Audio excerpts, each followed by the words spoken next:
Oman के बाद कहीं ना कहीं नेपाल अब दूसरी टीम बन गई है जो कि एशिया रीजनल फाइनल्स के सेमीफाइनल्स में पहुंच चुकी है। जी हाँ, आज ही सुबह ओमान ने जीत दर्ज की सिंगापुर के खिलाफ और वो पहुंचे एशिया रीजनल फाइनल्स के सेमीफाइनल्स में। और वहीं पर नेपाल ने आज इस गेम में कहीं ना कहीं मलेशिया को हराकर अब वो पहुंच गए हैं, वो भी सेमीफाइनल्स में एशिया रीजनल फाइनल्स के। यानी क्लियर है ओमान और नेपाल अब सिर्फ एक कदम दूर हैं T20 वर्ल्ड कप 2024 के लिए। जी हाँ, बहुत बड़ी बात होगी दोनों टीमों के लिए, यानी सिर्फ एक कदम दूर है। अगर वो अगला मैच अपना जीत जाते हैं, लीग स्टेज का नहीं सेमीफाइनल की बात कर रहे हैं, तो डेफिनेटली वो दोनों के दोनों T20 वर्ल्ड कप में पहुंच सकते हैं। क्योंकि दोनों इसलिए क्योंकि दोनों अलग अलग टीमों से भिड़ेंगे, तो दोनों के पास मौका रहेगा T20 वर्ल्ड कप 2024 में पहुंचने का। वहीं आप सोच रहे होंगे नहीं 3 टीमें हो गई है, यूएई भी। जी नहीं, बिल्कुल नहीं, यूएई अभी भी कंफर्म नहीं हुई है, क्योंकि वहां पर बहरीन ने जो आज हांगकांग को हरा दिया है, उसके बाद अब मामला थोड़ा सा नेट रन रेट पे भी आ सकता है। इसीलिए अभी भी यूएई का होल्ड पे रहेगा, या आप कह सकते हैं कंप्लीट तरीके से 100% पहुंच गई है, अभी नहीं हुआ है। इसीलिए हम यहाँ पर उन्हें ऐड ऑन अभी नहीं करते हैं। आज की इस मैच की अगर हम बात करें, मलेशिया वर्सेस नेपाल, मलेशिया से जैसे हमने पहले मैच में भी कहा था और दूसरे मैच में भी वही चीज़ हम लगातार कहेंगे, जितने ज़्यादा उनके प्लेयर्स, ये पुराने प्लेयर्स हो चुके हैं, जितने ज़्यादा गेम्स वो खेल चुके हैं, और नेपाल में तो वो कितना ही क्रिकेट खेल चुके हैं, लेकिन जब भी बड़े स्टेज पे परफॉर्मेंस करने की बारी आती है मलेशिया की तरफ से, कभी भी वो परफॉर्मेंस निकल कर नहीं आई। आप कब तक यही चीज़ कहते रहेंगे कि करेंगे अच्छा सीखेंगे, क्योंकि इतने सारे मैचेस खेलने के बावजूद भी, नेपाल में इतना क्रिकेट खेलने के बावजूद भी अगर आप ये परफॉर्मेंस बड़े स्टेज पर परफॉर्मेंस निकाल कर नहीं ला पाते तो बहुत ही ज़्यादा अनफॉर्चुनेट होता है। 10 में से 9 बार वीरेंद्र सिंह चलते हैं तो पूरी टीम नहीं चलती। और जब एक मौके पर कभी टीम के दूसरे प्लेयर परफॉर्मेंस करते हैं तो उस दिन अनफॉर्चुनेटली वीरेंद्र सिंह के बल्ले से रन नहीं निकलते। ये हाल सिर्फ मलेशिया का एक मैच में नहीं बल्कि कई सालों से, 2-3 सालों से यही चीज़ देखने को मिल रही है, और आज भी कुछ ऐसा ही हमें नजर आया है। लेकिन सबसे पहले शुरुआत करेंगे फेस बाय फेस कंपैरिजन से, उसके बाद कई सारे एनालिसिस में डिटेल बातें हैं जो आपके सामने हमें रखनी है, जो कि सेमीफाइनल्स में काम आ सकती है नेपाल के। जरूर बने रहिए वीडियो के साथ। एंड सबसे पहले शुरुआत करते हैं फेस बाय फेस कंपैरिजन। बिल्कुल, अगर हम बात करें मलेशिया के 1 से 6 ओवर की, तो उन्होंने 60 रन बनाए 1 विकेट के नुकसान पर। वहीं नेपाल ने 59 रन बनाए 1 विकेट के नुकसान पर, और ये पहला फेज सिर्फ 1 रन के मार्जिन से मलेशिया के नाम गया। वहीं पर 7 से 15 की बात करें तो यहाँ पर 65 रन 65 रन बनाए मलेशिया ने, और 4 विकेट का नुकसान यहाँ मलेशिया को हुआ।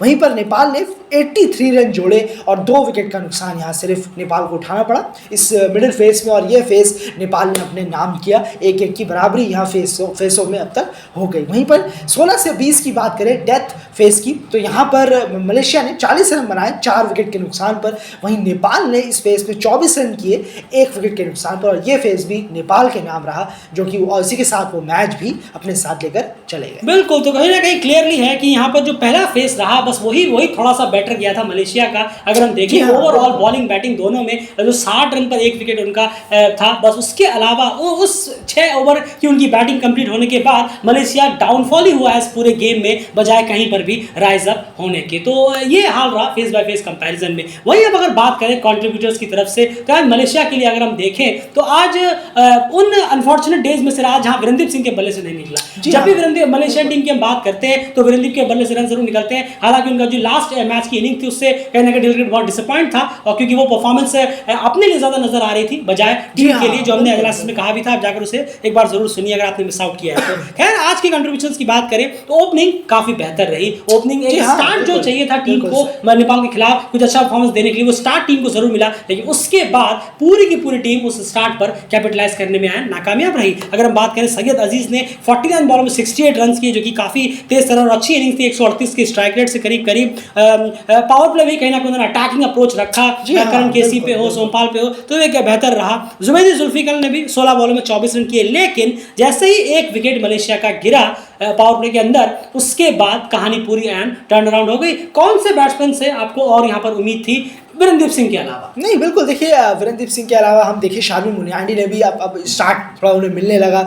13 रन बनाए उन्होंने, 12 बॉलें भी ले ली, पर सेट नहीं हो पाए, साथ नहीं दे पाए यहाँ पर, लेकिन पार्टनरशिप जो है बस वो पहले विकेट के लिए हमें देखने को मिली और उसके बाद सीधा यही वो विकेट था, चौथा विकेट। जी हाँ, चौथे विकेट के लिए भी यहाँ पर थोड़ी सी छोटी सी पार्टनरशिप हुई 34-35 रन की, और उसमें भी जो मोस्टली जो हाथ था वो था आपके सैयद अजीज़ का, जो सबसे ज़्यादा जो कंट्रीब्यूशन रहा था। लेकिन उसके बाद और किसी का कंट्रीब्यूशन ऐसा रहा नहीं है। 13, उसके बाद मोहम्मद आमिर 8 रन, एनुल हफीज़ 3 रन, विजय उन्नी ने नीचे आके 13 रन किए, लेकिन 13 बॉलों में, और 165 रन तक यहाँ पर पहुँच पाई मलेशिया 9 विकेट के नुकसान पर, जिनमें सबसे बड़ा कंट्रीब्यूशन रहा है सैयद अजीज़ का, जिन्होंने वाकई में बहुत अच्छी इनिंग खेली है। लेकिन आज अनफॉर्चुनेटली आज विरेंद्र सिंह के बल्ले से रन नहीं निकले।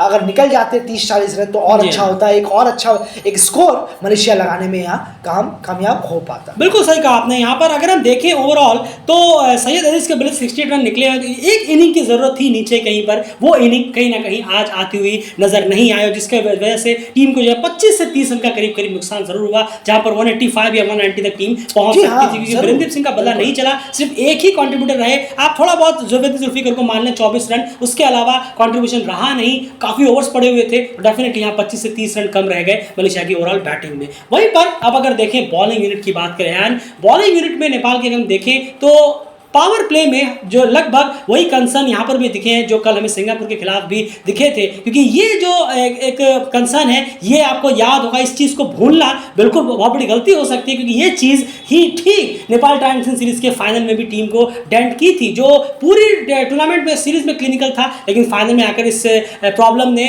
कहीं ना कहीं बॉलिंग को थोड़ा सा एक्सपोज जरूर किया था, और ये प्रॉब्लम आज भी रही, जहाँ पर पावर प्ले में मलेशियन बैट्समैन ने काफ़ी अटैकिंग अप्रोच दिखाई। बिल्कुल सही कहा आपने, और ये कहना होगा जिस तरीके से शुरुआत में थोड़ी दिक्कत हो रही है, अब परेशानी हो रही है बॉलर्स को। करण केसी हो 4 ओवर में 42 रन उन्होंने दिए, वहीं सोमपाल कामी ने सिर्फ 2 ओवर डाले, उन्होंने 18 रन दिए। कुशल मल्ला भी पावर प्ले में आए, उन्होंने 1 ओवर में 10 रन दे दिए। तो पावर प्ले में ज़रूर यहाँ दिक्कत हो रही है बॉलर्स को विकेट निकालने में, जबकि रिसेंटली हमने देखा जिस तरीके से विकेट्स निकाल रहे थे ट्रायल सीरीज़ के फाइनल से पहले वहाँ पर, तो अच्छा कर रहे थे बॉलर्स। उम्मीद रहेगी कि ओमान के खिलाफ जो मैच है उससे वो रिदम पाएँ और सेमीफाइनल में भी विकेट निकालने की कोशिश करे, वरना शायद थोड़ा सा ये मुश्किल काम बना सकता है और ज़्यादा टीम के लिए, कि और मेहनत करनी पड़ेगी टीम को। अगर ये 6 ओवर्स खाली चले जाएं, बिना विकेट के चले जाएं, तो अदर बॉलर्स को यहाँ पर और ज़्यादा स्टेप अप करना होगा, लेकिन जो कि कर रहे हैं। अविनाश भौरा ने आज बहुत अच्छी बॉलिंग कराई, 4 ओवर में 27 रन, 4 विकेट उन्होंने निकाले हैं। उसके बाद हम देखें सीधा संदीप रामूचा ने फिर से विकेट लेकर गए हैं 4 ओवर में, बड़ा विकेट वीरेंद्र सिंह का गुगली में उन्होंने विकेट लिया था, वो 4 ओवर में 22 रन, 1 विकेट सिंगल लेना चाहते थे वीरेंद्र सिंह, लेकिन वो सीधा गुगली थी, पढ़ नहीं पाए, बैकफुट पे गए और सीधा वो LBW आउट हुए। अपील की ज़रूरत भी नहीं थी, वो क्लियर आउट था बिल्कुल। उसके बाद गुलशन झा ने भी 3 ओवर में 18 रन, 1 विकेट। यहाँ जो विकेट्स निकल रहे हैं ये अच्छा है कि बॉलर्स आ रहे हैं और विकेट भी साथ में ले रहे हैं, वरना प्रेशर बहुत ज़्यादा बढ़ेगा शुरू के 6 ओवर का। अगर आज अविनाश भौरा थे, उस दिन गुलशन झा विकेट निकाला, गुलशन झा ने 2 विकेट, तो बहुत अच्छा है कि अदर बॉलर्स भी काफ़ी सही टाइम पर स्टेप अप कर रहे हैं। ये बार बार बचा ले रही है कहीं ना कहीं उन 6 ओवर्स की ख़राब शुरुआत जो नेपाल बॉलिंग लाइनअप बार बार दे रही है। बिल्कुल, एक चीज़ यहाँ मैं नोटिस करना चाहूँगा, आप कहीं ना कहीं एक चीज़ और सोच रहे होंगे कि जो टीम ने कहीं ना कहीं मैच जिता दिया, बॉलर्स ने सही वक्त पर विकेट जरूर लिए, लेकिन आपको एक चीज़ देखना होगा कि टीम 165 तक भी पहुंची। जी हाँ, सामने वाली टीम, और आपको याद होगा आप भी 165 करीब पहुंचे थे अगर हम देखें यहाँ पर नेपाल टाइम्स सीरीज के फाइनल में यूएई की बॉलिंग के सामने, लेकिन यहाँ पर आप बहुत ही आसानी से इस चीज़ को करके चले गए। तो यही हम समझाने की कोशिश कर रहे हैं कि टीम जब स्ट्रांग होगी, आपके टक्कर की होगी, तब शायद 165 रन भी बनाने मुश्किल हो जाए, हो सकता है, क्योंकि यूएई के खिलाफ आप देखिए नेपाल टाइम्स के फाइनल में टीम 164 तक पहुंची पहले बैटिंग करते हुए भी, जबकि वहां पर अच्छी अटैकिंग मिला, अयान अफजल खान जैसे बॉलर्स वगैरह थे। तो यहां पर आपको अभी तो फिलहाल नहीं पता कि सामने कौन सी टीम होगी, लेकिन अगर यूएई होती है तो फिर कहीं ना कहीं 165 रन भी इतना आसान नहीं होगा, क्या जैसे आज रहा या फिर जैसे सिंगापुर के खिलाफ आए, आप बल्ला घुमाते चले गए और रन अपने आप बनते चले गए। बिल्कुल सही कहा आपने, हर टीम का कंसर्न जरूर है, हर टीम का एक अपना लेवल नहीं है, हर टीम एक तरीके से नहीं खेलती। मलेशिया का अपना एक तरीका है, यूएई का उससे बेटर तरीका है, या और भी टीम हांगकांग अगर पहुंचती है तो उनका अपना तरीका है खेलने का। तो ज़रूर है यहाँ पर अपने अपने तरीके हैं, लेकिन मलेशिया के खिलाफ थोड़ा सा और यहाँ पर बॉलिंग लाइनअप को बेटर होने की ज़रूरत है। 6 ओवर में जो खाली हाथ आ रहे हैं बॉलर्स, थोड़ा सा यहाँ, क्योंकि बॉलर जो है वो 6 ओवर में बहुत आगे डालने की कोशिश कर रहे हैं। और एक प्रॉब्लम और है, वो रन्स भी साथ में लुटा रहे हैं। बस यही प्रॉब्लम है। जी हाँ, जरूर आपने या तो रन्स कंट्रोल कर लें, 6 ओवर में 20-25 रन है, विकेट नहीं है, फिर भी चलिए कंट्रोल में तो है, क्योंकि T20 है, यहाँ पर ज्यादा टाइम नहीं मिलेगा। बिल्कुल सही कहा आपने। तो उम्मीद रहेगी कि ओमान के खिलाफ अगर ये थोड़ा सा बेहतर हो कि रिदम में आए, और या तो विकेटलेस है तो इकोनॉमिकल जाए, या तो अगर ज्यादा रन दे दिए तो कम से कम 3 विकेट लेकर जाए। तो हमें देखना होगा कि ओमान के खिलाफ भी क्या ऐसी ही हालत रहती है या थोड़ी सी सुधरती हुई नजर आती है। बिल्कुल सही कहा। तो ये एक कंसर्न जो हम बात कर रहे थे कि ये बहुत बड़ा कंसर्न बॉलर्स बार-बार बचा रहे हैं। ये बीच के मिड ओवर्स के आके बॉलर्स कहीं ना कहीं बहुत अच्छा ये बचाते हुए नजर आ रहे हैं। लेकिन यही चीज ट्रांजिशन सीरीज के फाइनल में आपको याद होगा, टीम को सबसे जॉइन की थी पूरे उस ट्रांजिशन सीरीज में। एक ही बार नेपाल को पावर प्ले में विकेट नहीं मिला था, और वो था मैच था फाइनल मैच, और जहां पर वो टीम, नेपाल की टीम, उस मैच को हार गई और सीरीज भी कहीं ना कहीं हार गई। ये कंसर्न एक टीम के साथ जरूर जुड़ा हुआ है, जिसे बेहतर करना होगा ओमान के खिलाफ मैच में सेमीफाइनल से पहले। अब बात करते हैं चेस की। चेस करने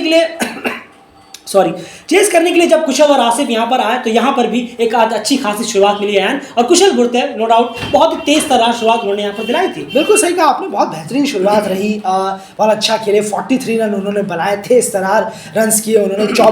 25 बॉलों में 4 चौके 4 छक्के, बहुत तेज शुरुआत। अगर यही है कुशल बुर्तेल का गेम, अगर वो आउट हुए तो शुरू के 5-10 बॉलों में आउट हो जाएंगे, और अगर 20-25 बॉलों तक पहुँच गए तो ऐसा ही स्कोर उनकी तरफ से देखने को मिलेगा जैसा हमें आज मिला है। बहुत बेहतरीन बल्लेबाजी उनकी तरफ से रही है, और उम्मीद करेंगे ऐसे ही वो रन्स करें।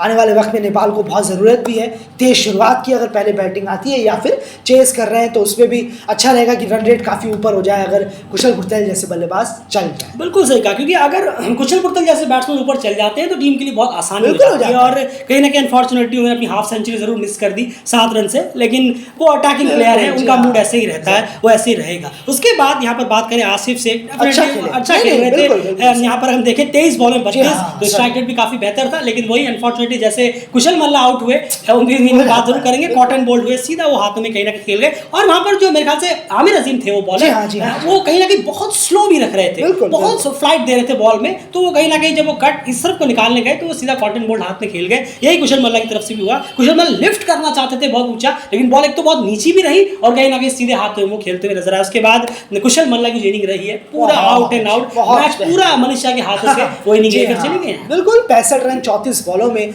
2 चौके 7 छक्के उन्होंने लगाए।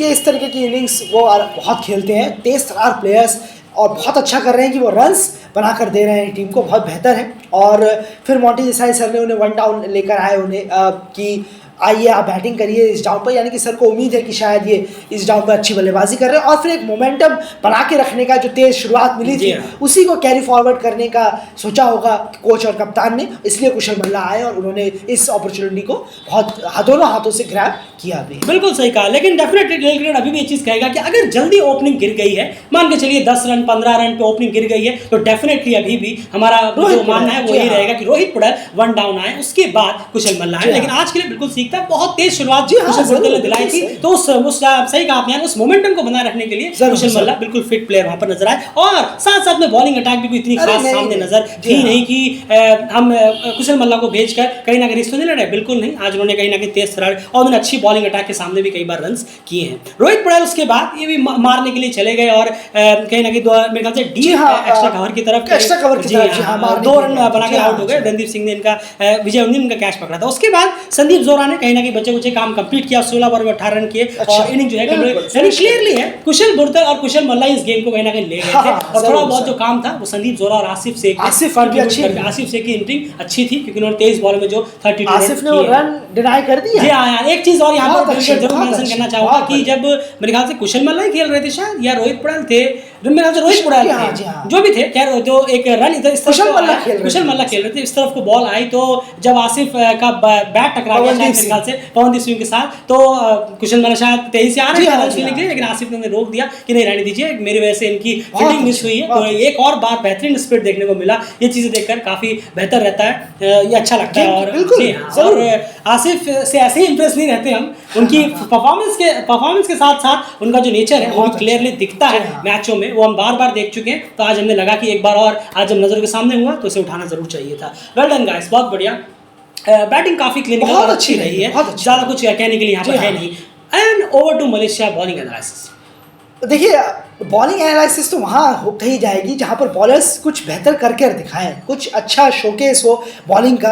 आप देखें बॉलर्स पे जैसे आप नज़र डाल रहे हैं, सियादुल उद्रुस 2 ओवर में 26, पवनदीप सिंह 4 ओवर में 32 रन 1 विकेट, फितरिशम 1 ओवर में 12 रन, विजय उन्नी 3 ओवर में 29 रन, विरनदीप सिंह 4 ओवर में 34 रन, कोई विकेट नहीं मिला उन्हें। मोहम्मद आमिर ने 3 ओवर में 18 रन 3 विकेट लिए। कुछ बॉलें इन्होंने अच्छी डाली, कुछ जो फ्लाइट करा रहे थे, जी हाँ, कुछ डिलीवरीज इन्होंने अच्छी डाली। अहमद फैज़ ने 1 ओवर में 14 रन दिए। बॉलिंग बहुत बिलो एवरेज रही है, काफ़ी ज़्यादा जो आगे बॉलिंग खिलाई गई है बहुत, जिसमें सारे छक्के जो मोस्टली पड़े हैं वही बॉलें हैं जो स्लॉट एरियाज़ में हैं। अब जहाँ आप स्लॉट एरियाज़ में अगर आप बॉलें डालेंगे तो ज़्यादा कुछ बचता नहीं है कि आप क्या बॉलिंग करा रहे हैं क्या नहीं करा रहे हैं। एनालाइज करने के लिए यहाँ पर थोड़ी बॉलिंग में भी वेरिएशन होना चाहिए। थोड़े सा स्पिनर्स की तरफ से वो लाइन लेंथ ज़्यादा दिखी नहीं, बेहतर डाल रहे हैं तो स्लॉट एरिया में ज़्यादा पड़ जा रही है, या फिर बहुत टप्पे वाली बॉल डाल रहे हैं जो आसानी के साथ या बैकफुट पे जाकर खेली जा सकती है अपने डीप मिड विकेट की तरफ या कवर्स एरिया की तरफ, जो खेला भी है बल्लेबाजों ने चौके और छक्के के लिए जो उसे भेजा है बाउंड्री के बाहर। तो बॉलिंग लाइनअप बहुत ज़्यादा फ्रिजाइल नज़र आई है। बॉलिंग में भी कुछ है नहीं, ऐसा दम नज़र नहीं आता बॉलिंग में कि हाँ इस इतना अच्छा टोटल, बिल्कुल बुरा टोटल नहीं था, बिल्कुल नहीं था। 165 रन है, 105 रन थोड़ी ना है बस। लेकिन आपने स्लॉट एरिया में बॉलें रख के मोस्टली बॉलें जो है वो स्लॉट एरिया के थोड़ा सा हल्का सा आगे हैं, और जब बैट्समैन को वहाँ बॉलें मिल जाए तो और कुछ भी नहीं है कि आप जो बैट्समैन ज़्यादा हरकत करें मेहनत करें, ऐसा कुछ भी नज़र नहीं आया। सिर्फ उन्होंने उठाया बल्ला और सीधा ग्राउंड के बाहर भेज दिया। सारे बॉलर्स यही करते हुए नजर आ रहे हैं। देखिए, एक काम होता है बॉलर्स का विकेट निकालना, एक काम होता है इकोनॉमिकल जाना, और एक काम होता है यूनाइट थेरेपी की बैट्समैन को मेहनत करवाना, मशक्कत करवाना कि आप रन्स निकाल कर दिखाइए। भले ही 165 है, भले ही मैच है, लेकिन आपको मशक्कत करनी पड़ेगी। एक बार भी पूरी इस इनिंग में मलेशिया के वो मशक्कत नाम का वर्ड हम यूज नहीं कर सकते उनकी बॉलिंग यूनिट में, ना ही उनकी फील्डिंग यूनिट में ओवरऑल। तो क्लियरली एक क्लिनिकल विन यहाँ पर नेपाल को मिली 6 विकेट से, कहीं ना कहीं जो कि 3 या 2 विकेट तक भी रह सकती थी, लेकिन कहीं ना कहीं रोहित पलक का जो विकेट गिरा, मुझे लगता है रोहित पलक आराम से फिनिश करके लेके जा सकते थे, लेकिन वो कहीं ना कहीं बहुत जल्दी हवाई फायर करने के लिए चले गए और मैच हो गया। लेकिन एट दैट चलिए 6 विकेट से इस गेम को जीता, और कुशल बुरतेल, आसिफ और कुशल मल्ला ने इस इंपॉर्टेंट कॉन्ट्रीब्यूशन दी है बैटिंग से अपने, और नेपाल को पहुंचा दिया है एक कदम दूर T20 वर्ल्ड कप 2024 में, जहां पर रीजनल फाइनल्स के सेमीफाइनल में उनका सामना UAE, हांगकांग या बहरीन किसी में से भी हो सकता है, वहां पर डिसाइड होना बाकी है। तो कांग्रेचुलेशन सेमीफाइनल पहुंचने की ओमान को भी बहुत बहुत कांग्रेचुलेशन कि आप भी पहुंच चुके हैं ओमान। उसके बाद बहरीन वर्सेस हांगकांग का मैच का एनालिसिस डाला हुआ है, जाकर एक बार जरूर चेक करिए। बाय।